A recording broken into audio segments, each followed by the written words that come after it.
And pruned off a few of the kalanchoe stems as well, but that's all right.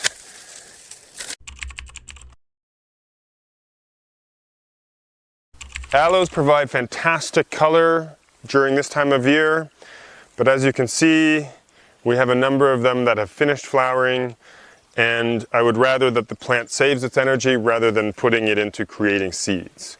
So when it is finished flowering like this, I just come through and cut the stalk further down just to get rid of it. Now that plant can put any energy into its own growth rather than worrying about its seeds.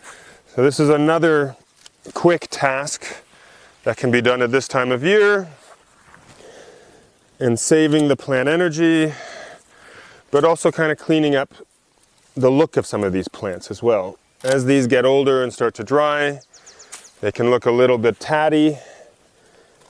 So by removing them now for us, we will reduce that amount of work later on. And these ones are still in flower. I'll let these flowers finish so that we can continue to enjoy them. But once that's finished, I will come back with my pruners and they will be removed as well.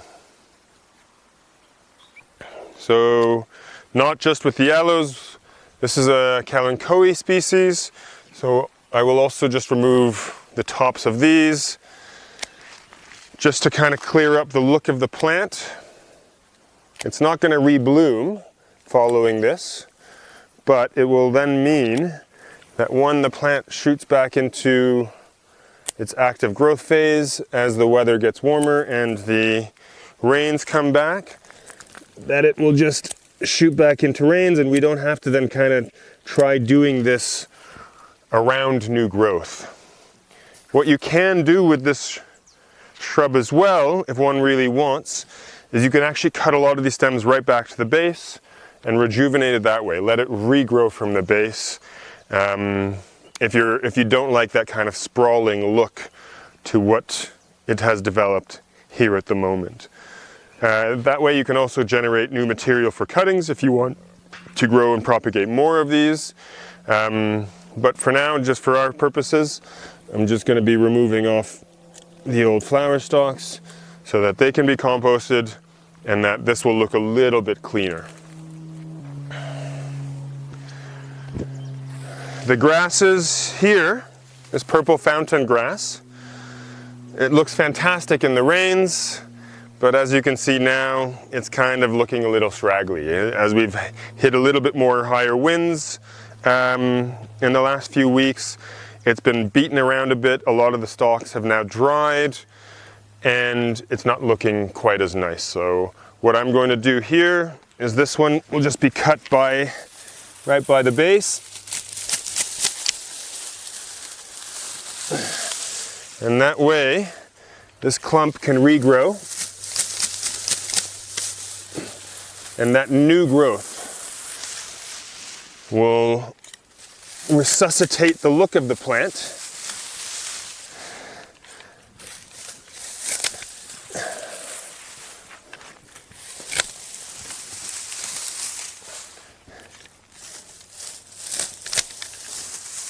Oh, and pruned off a few of the kalanchoe stems as well, but that's all right. So now you'll see there'll be new growth that will come. I've cut off some of it in the tips, but that's all right. It'll just continue to regrow and the plant will reestablish itself. And as a bonus, I can now use all of this material to mulch somewhere in the garden and protect the soil. So here we have one of the shrubby salvias. This is a fantastic plant. It can go months without water. I love it having it in the garden. It produces these lovely purple and whitish kind of fuzzy inflorescences and very, very drought tolerant, as I've mentioned. However, at this time of year, it has already started to shoot out new growth, as you can see closer to the crown of the plant. And all of that growth from last year now has lost its leaves. In some cases, it is actually even dried. So this is now time to prune out the old growth of the salvia so that that new growth can grow unimpeded, and that it actually just cleans up the look of the plant.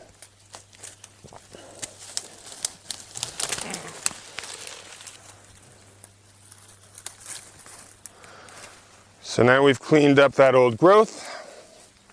The new growth can be left to grow unimpeded and will form nice long stems, followed by those purple and whitish flowers, effectively.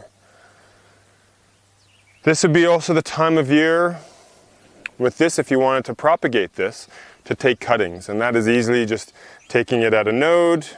Doesn't have to be a very long one. Strip off some of those bottom leaves and put that into a sterilized soil medium, and within a few weeks we'll have generated roots and a new plant will start to form, and then you can spread that further around the garden as one might want.